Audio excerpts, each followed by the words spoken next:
Nur Nabi Muhammad adalah ruh yang termurni sebagai makhluk pertama yang menjadi asal seluruh makhluk. Hakikat penciptaan Nabi Muhammad SAW kemudian disebut Nur karena bersih dari segala kegelapan yang menghalangi.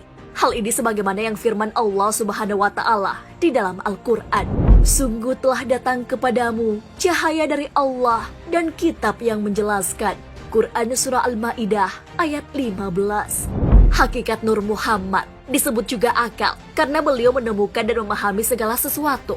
Hakikat penciptaan Nur Muhammad disebut juga Al-Kalam atau pena karena Nabi Muhammad SAW menjadi sebab perpindahan ilmu. Seperti halnya mata pena sebagai penoreh ilmu di hamparan alam huruf atau ilmu pengetahuan yang tertulis.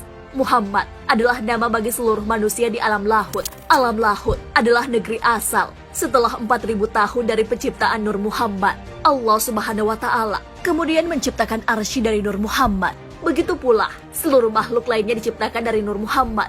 Kemudian ruh-ruh itu diturunkan ke alam yang terendah, maksudnya ke dalam jasad manusia. Allah Subhanahu wa Ta'ala berfirman, kemudian kami kembalikan dia ke tempat yang serendah-rendahnya.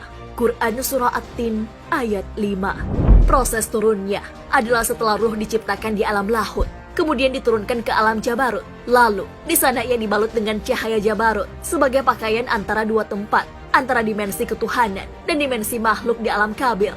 Ruh manusia di lapisan kedua ini disebut ruh sultani.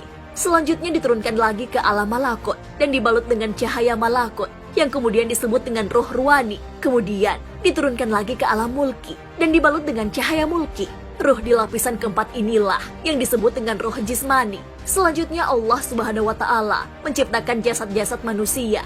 Hal ini sebagaimana firman Allah Subhanahu wa Ta'ala, dari bumi tanah itulah kami menjadikan kamu, dan kepadanya kami akan mengembalikan kamu, dan daripadanya kami akan mengeluarkan kamu pada kali yang lain. Quran Surah Toha ayat 55.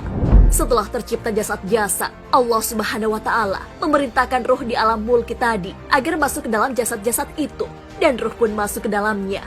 Allah Subhanahu wa Ta'ala berfirman, maka apabila aku telah menyempurnakan kejadiannya dan aku telah meniupkan ruh ciptaanku ke dalamnya, maka tunduklah kamu kepadanya.